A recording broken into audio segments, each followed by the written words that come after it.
I'm Richard Clark. I'm the founder of a company called Raccoon, which was established in 1992. Primarily as a vehicle wrapping business today, but we've had a long history, and I suppose I just want to, oh, is it on?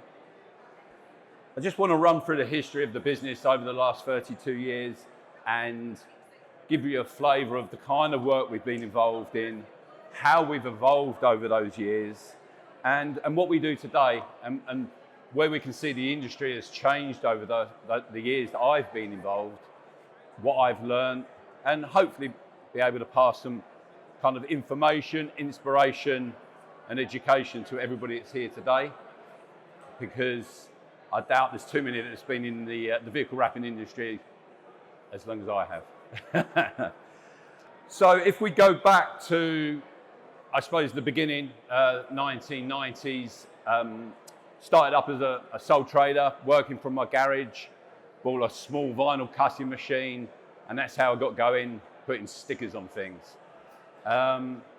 Progressed quite quickly into the first generation of solvent printers in the late 1990s, buying my first solvent machine that allowed me to print graphics that I could put onto sign panels or vehicles for outside use. And it was a big moment in the industry, because before then you couldn't put a printed image onto a vehicle outside. It just wasn't possible, unless maybe you went to a screen printer and you wanted, I don't know, a few hundred graphics printed, and then you could do that. So being able to offer large format graphics that you could apply onto vehicles was a big step for us. And we very quickly progressed that in the late 1990s to attempting to wrap vehicles. But the problem then was there wasn't the materials available. So with that came a lot of trial and error for us as a company, a lot of research, a lot of testing materials that were on the market, and trying to find out what worked, and invariably finding out that the materials didn't.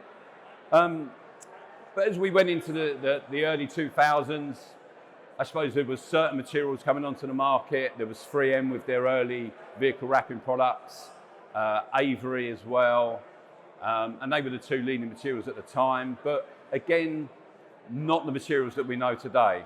But we progressed with that, and we very quickly established ourselves as one of the leading vehicle wrapping companies in the UK, and probably further afield. Always looking for an opportunity myself. It was probably around 2002, 2003 that I saw for the first time a highly visual event where there was lots of vehicles with lots of graphics on, and I thought I can do better than that. So I approached the guys at the Gumball 3000 rally. They was only in their second or third year, and I pitched them with the idea of us wrapping some of their cars free of charge, because I wanted to use that as a publicity opportunity. And it developed into a 10-year relationship with the Gumball, where we wrapped every year 30, 40, 50 premium, prestige, luxury cars, Ferraris, Porsches, Lamborghinis, McLarens, that went on their 7-day rally to wherever they were going. And that really did elevate us as a business for probably the next 10 years through 2003 to 2013-14. And we learned a lot during that period. So we were the first company to start wrapping vehicles in chrome. And this was before there was any chrome products available for wrapping. So we had, again, to work it out. How could we do that? How could we take a 3M chrome film that they told us would only be suitable for wrapping on, well, applying onto a flat surface, and wrap that around a car? And we solved the problem. We combined it with a base cast film. We put a cast optically clear laminate on. So we now got a 3-layer product. And then when we was wrapping, there's 2 or 3 of my guys holding the material, one's applying. So it was a time-consuming, high skill level wrap. Then we worked out how to print chrome. So the vehicle that you see here, That's a 3M chrome film. We're printing onto a clear film. We're mounting the clear film to the chrome. We're putting another layer on top, and then we're mounting all that onto a cast vinyl. So we now end up with 4 layers, really thick. How do we wrap a car? Really problematic, but we managed it, we achieved it, and that's kind of what pushed us forward in those early days. In about 2005, crazy as it sounds, and as far as I know, we were the first company to wrap a car in matte black. There was not a matte black wrap film on the market then. It just wasn't available. You could go to an Avery 900 cast film, and I don't know if anybody's ever used that to try and wrap a car. When we go back to 2008, 2009, when there was the explosion in color change, that was the go-to product. Everybody just used Avery 900. They had quite a nice color range, and they had a matte black. So we were one of the first companies to start wrapping vehicles in matte black, and I believe this Jaguar XJ220 supercar was the first one to be wrapped in matte black. And I also remember everybody looked at it and went, that looks horrible. But we all know where the matte black wrap went. It's probably the most popular color ever since. The Gumball 3000, the Gumball 3000 relationship that we had took us around the world. So we went to New York for 2 weeks, a team of 10. We wrapped about 20 cars, and then we put the stickers on over 100, working in Times Square, which was fantastic. We've wrapped Batmobiles, tumblers, a £1 million prototype vehicle built by a Saudi prince that had more money than sense. Never got off the starting grid. They towed it the whole way around the Gumball Rally, just so they could show it off at each city. Went to Copenhagen, one of our more exciting years, where we wrapped up to 40 vehicles. Really fantastic designs that year. Really elevated all the cars, worked really well with all the Gumball sponsors logos. So having some fun. All my guys worked flat out on that one for around 2 weeks, which was good at the time. Then we were in San Francisco for 1 year, and then I believe we was also in Miami for another year. So went around the world with the Gumball, wrapping lots of supercars, doing some fantastic designs along the way. And that progressed us through into some other high-profile projects at the time. So again, around about 2005, we were the only company that stepped up and said, we will wrap the London Eye capsules for a promotion. Other companies had looked at it, quite a complex project, because we had to work overnight on the Access platform at each end of the London Eye. We only had a 6-hour window to get that completed, so we were up against time. And then we had mammoth health and safety concerns as well. So we've got a team, they're all on harnesses, they're all wearing life jackets. I believe we even had a boat in the water as a safety measure. So we got that job done in 2005. Again, the profile's being raised in the business. We're pushing the boundaries at all times. We then look at the commercial side of the business with the fleets that we wrap. Again, the Gumball relationship, the wrapping of supercars, the crazy designs. For me personally, that was a kind of a gateway into mainstream vehicle wrapping. So I'm not expecting to get loads of more supercars to wrap. I'm just thinking of commercial customers. We positioned ourselves as this high-end expert in vehicle wrapping, and we could solve problems at scale. And that led us onto companies like Foxton's Estate Agents, been a client of ours for 20 years now. We've 7 or 8 different rebrands of design over the years. This is my favorite. So we went with a full X-ray of a Mini. We didn't do that, so that was a designer. He got it into his studio, he chopped a Mini up, and he X-rayed every part, put it together as the artwork. And then we've got to print that and unbrand, unwrap and rewrap 300 Minis in 3 weeks in a live fleet in central London. And we look at this, we've wrapped the whole car other than the front and rear bumper. And we had some challenges. We're trying to get the base wrap color to match the paintwork. We're trying to get this kind of X-ray sepia effect onto the vehicle. And we're gonna look to get exact positioning of the wrap on the car. So there was a lot of time at the beginning with the creation of the artwork, prototyping, and getting signed off by the client. We then needed a material that we could wrap really quickly, that did the job. But at the same time, we're thinking, okay, in 18 months, this customer is going to come back to us and say, we want to unwrap the cars and we want to put a new design on. So we don't want a vehicle film, a wrap film, that's going to be that hard to remove. So we have to make sure that we've got a wrap film that's going to work at the front when we wrap and then at the end when we unwrap. And that's always a challenge. As it happens, at the time we used the guys over there, Metamark, that was their MD5 film. Tick the boxes. You can wrap it well, you can take it off well. On a car, I don't think I'd be putting it into deep recesses on a van though. This is the current Foxtons Mini design. We still do them today. It's a simpler design. So just simple livery, classic Union Jack style, a wrap of the roof and stripes. And that's what they've evolved to as a brand since 2005. Now, what else do we do? We've progressed the business. We've moved away from luxury vehicles. We still do a lot of fleet and company vehicles, but we've moved into the promotional vehicle space. So again, the business kind of reinvents itself over again.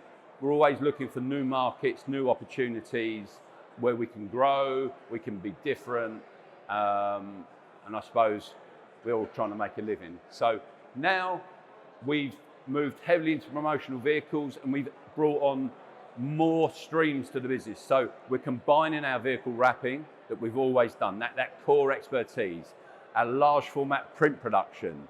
So we're geared for a lot of large format print and a lot of vehicle wraps. But now we're applying those wraps to vehicles for promotional activity. And this is the exciting bit that I think for anybody sitting here in the wrapping industry, where you're thinking you're just wrapping a vehicle in isolation, you're thinking now, where will that vehicle be seen? And it's predominantly now used as a tool online, as a marketing tool online. It's used in photo ops. It's used for brands to promote their latest products, not just to an audience in the real world, but that online digital audience. So they're thinking of all the socials, the influencers and so on. So we're now converting vehicles where we're having great fun with vehicles, but they all have a wrap inside and outside, and the brand's application is all vehicle wrapping and wrapping techniques, color change materials, architectural films, printed graphics, and so on. So this is an Airstream, so we've done a complete conversion on the inside, and then when we get to the outside of the vehicles, we're now wrapping. We're bringing brands to life. This Routemaster bus for Brutal Fruit Cider, so that was in operation the whole of this summer. So not only are we wrapping the Routemaster, and this one was using the 3M metallic silver printable wrap film. So that's how we achieved the kind of more metallic effect on the bus to mimic their actual product can. But now we're doing build services. So we've fitted out the whole inside. It's a bar area, there's a lounge area. We're building counters, we're branding. So it's a combination of our historic skills of vehicle wrapping and graphics and print production. We're now combining that with wood, metal, electrics. So we're doing 3D design and modeling, a lot of CAD drawings. So that's the inside upstairs. Another project, double-decker bus that we wrapped and fitted out completely. And then we've done all the outside branding and theming of photo opportunities and the whole brand engagement that this company, which was Klarna, were looking for. And they would take that bus to city centres over a set period of time, maybe 1, 2, 3 weeks. The Routemaster bus again, Malone Soler, luxury brand, wrapped it, fitted it out completely inside, and wrapped every single surface inside for them. So we're not only wrapping the outside of the bus, we're now wrapping the inside of the bus as well. Architectural films play a big part. Printed floor graphics, textured floors, and then we're obviously combining our woodwork, our metalwork, and our build services. Another example, an Airstream, which is the Airstream you saw a minute ago. For this, we've used the same 3M printable metallic silver to create a rose gold finish. Again, an exact color that the brand NARS Sephora were looking for. We've done a complete fit out on the inside. We've got an illuminated spin the wheel, so that's the gamification. We've got a photo opportunity to this end, so they're driving that social media content at all times with the wrapped vehicle. We then have fun with props, three-dimensional objects that we're using to really bring a vehicle to life.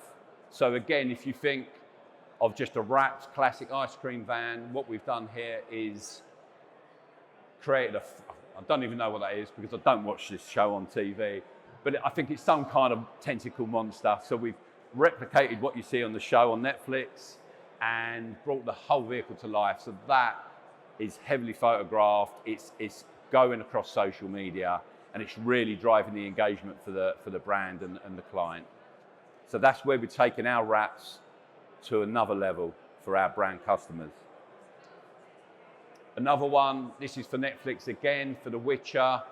So we hand-built the medallion on the roof, all the chains, and all of the other three-dimensional objects you see on the ice cream van. And that was an operational ice cream van that went around the whole of the UK serving ice creams. And then we get back to the work we've done forever, which is just quality vehicle wraps for commercial clients, for promotions, for brands. So a series of minis that we wrapped for Longleat for a promotion combined with Mini, where I think you won the chance to take this around Longleat and have the monkeys rip this apart instead of your own car.